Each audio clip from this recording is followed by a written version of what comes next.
রাখবো। সামনেই রয়েছে নির্বাচন, অর্থাৎ 2026-এর বিধানসভা নির্বাচন, কিন্তু তার আগে ভোটে কারচুপির অভিযোগ উঠছে বিভিন্ন জায়গা থেকে। মৃত ব্যক্তির নামে ভোটার কার্ডের যে তালিকা হয়, অর্থাৎ 2025 সালের যে নতুন তালিকা, সেই তালিকাতে পর্যন্ত মৃত ব্যক্তিদের নাম রয়েছে। এবং এই ঘটনা ঘটেছে সোনারপুরে যে খবর এই মুহূর্তে উঠে আসছে, যে রাজ্যে ভোটার তালিকায় ভুরি ভুরি কারচুপির অভিযোগ। একটি বুথেই শতাধিক মৃত্যু ঘটেছে, অর্থাৎ মৃত ভোটারের খোঁজ পাওয়া গিয়েছে। 205 নম্বর বুথে মোট ভোটারের সংখ্যা 102 জন, অর্থাৎ মৃত ভোটারের সংখ্যা 102 জন। কেউ প্রয়াত হয়েছেন 12 বছর আগে, কেউ প্রয়াত হয়েছেন 4 থেকে 8 বছর আগে। মৃত হলো ভোটার তালিকার কাগজে কলমে জীবিত অবস্থায় তাদেরকে দেখা যাচ্ছে, অর্থাৎ যে আপডেটেড ভার্সন রয়েছে এই ভোটার লিস্টের, সেখানে 2025-এর ভোটার লিস্টে জলজল করছে তাদের নাম। আর এই বুথে ভোটারের সংখ্যা 1469 জন। পঞ্চায়েত ভোটে ভোটার সংখ্যার থেকে বেশি ভোট পড়েছে এই বুথ থেকে, প্রায় 200 ভোট পড়েছে এই বুথ থেকে। এইরকমই এক মৃত ব্যক্তি ভগীরথ মণ্ডলের বাড়িতে পৌঁছে গিয়েছিল সরাসরি রিপাবলিক বাংলার প্রতিনিধি সৈকত। পৌঁছে যাওয়ার পর সেই পরিবারের সদস্যরা কি বলছেন শোনাই। রাজ্যে আর কিছুদিন পরেই চালু হতে চলেছে এসআইআর, অর্থাৎ ভোটার তালিকায় নিবিড় সংশোধন। তার আগেই গোটা রাজ্য জুড়ে বিভিন্ন জায়গায় পাওয়া যাচ্ছে মৃত ভোটার। এই ধরনের একটি ঘটনা আজকে আমরা সরেজমিনে খতিয়ে দেখব। শুধু তাই নয়, এই প্রতাপনগর অর্থাৎ সোনারপুর এলাকার প্রতাপনগর গ্রাম পঞ্চায়েতের একটি বুথে মৃত ভোটার মিলেছে 102 জন। 1469 জন ভোটার, তার মধ্যে 102 জন মৃত। রিপাবলিক বাংলার ক্যামেরা এই মুহূর্তে প্রতাপনগর গ্রামের সেই 102 নম্বর বুথে এগিয়ে চলেছে। প্রত্যেক মৃত ভোটারের বাড়িতে আমরা যাব, সেই ভোটারের পরিবারের সদস্যরা কি বলছেন। এখানে একজন মৃত ব্যক্তি, যার নাম দেখা যাচ্ছে সুপদ মণ্ডল, পিতার নাম ভগীরথ মণ্ডল, তার বাড়ির সামনেই আমরা এই মুহূর্তে চলে এসেছি। এই ভগীরথ মণ্ডল এবং সুপদ মণ্ডল আপনার কে হয়? আমার শ্বশুর হয় ভগীরথ মণ্ডল, আর সুপদ আমার দেওর হয়। মরে গেছে সুপদ আর 8 বছর, আমার শ্বশুর মরে গেছে আর 4 বছর। তাহলে এই আপডেটেড ভোটার লিস্টে নামটা এলো কি করে? সেটা আমরা কি করব, আমাদের সব নেতা মন্ত্রী যারা আছে তারা জানে, আমরা তো জানি না সেসব কোনো। আচ্ছা, এই যে মারা গেছে, আপনাদের বাড়ি থেকে কেউ কোনোদিন কিছু ডকুমেন্টস, ডেথ সার্টিফিকেট নিতে এসেছিল? কই না, কেউ কিছু নিতে আসেনি। 2024-এ যে লোকসভা ইলেকশন হয়েছিল, গত বছর যে লোকসভা ইলেকশন হলো, সেই ইলেকশনে আপনারা তো ভোট দিয়েছিলেন? হ্যাঁ, ভোট দিয়েছিলাম।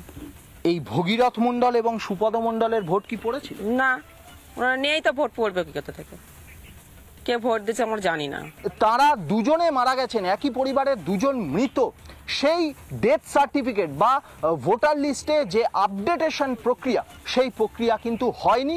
উত্তর নেই যে এই ভোটার লিস্টগুলিতে মৃত ভোটারদের নাম কে তুললো, কিভাবে এলো। শুধুমাত্র একটা পরিবার নয়, এইরকম আরো অসংখ্য পরিবার রয়েছে যাদের পরিবারের সদস্যদের মধ্যে হয়তো 1 বা 2 জন তারা মৃত, কিন্তু ভোটার লিস্টে এখনো পর্যন্ত তাদের নাম রয়েছে।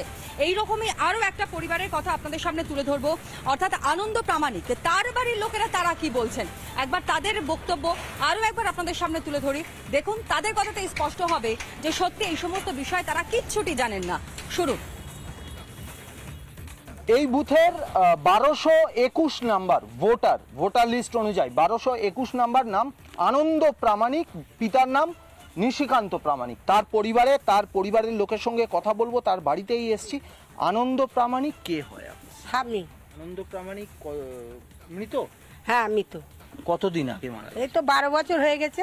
12 বছরের একটু বেশিও হতে পারে, 12 বছরই ধরেছি আমি। তো আপনার স্বামীর নাম আনন্দ প্রামাণিক এবং আপনার শ্বশুর মশাইয়ের নাম নিশিকান্ত প্রামাণিক, তাই তো? এই লিস্টটি দেখাবো। এই মহিলা যা বলছেন, তার হাজব্যান্ডের নাম আনন্দ প্রামাণিক এবং পিতার নাম নিশিকান্ত প্রামাণিক। এই 12 বছরে আপনারা নিজেরা ভোট দিয়েছেন? হ্যাঁ, ভোট দিচ্ছি। আপনার স্বামী যখন জীবিত ছিলেন ভোট দিতে? হ্যাঁ, ভোট দিত। এই 12 বছরে আপনাদের থেকে, আপনার পরিবারের থেকে এই আপনার স্বামীর ডেথ সার্টিফিকেট নেওয়ার জন্য কেউ এসেছিল কি? না, আমরা তো এমনি ডেথ সার্টিফিকেট তোলা হয়েছে, তবে কেউ এসেছে কি না আমি ওটা বলতে পারবো না। অথচ আরো একটি ঘটনা, যেখানে 12 বছর আগে মৃত্যু হয়েছে আনন্দ প্রামাণিকের, কিন্তু তার পরিবার বলছে যে এই 12 বছরে ভোটার লিস্টের আপডেটেশন অর্থাৎ ডেথ সার্টিফিকেট তার পরিবারের তরফ থেকে কেউ কিন্তু নিতে আসেনি। তাদের সুবিধা হয়েছে, মৃত ভোটারে ভোটও পড়েছে, নাহলে এত ভোট আসে কোথা থেকে?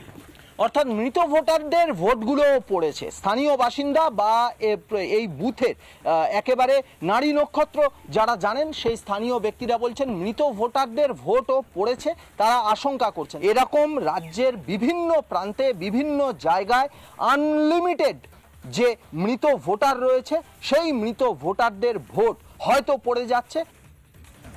নানা ধরনের কন্টেন্ট দেখার জন্য লাইক করুন, শেয়ার করুন আমাদের ফেসবুক পেজ, সাবস্ক্রাইব করুন আমাদের ইউটিউব চ্যানেল। পাশাপাশি অন্যান্য ব্রেকিং নিউজের জন্য অবশ্যই চোখ রাখুন রিপাবলিক বাংলায়।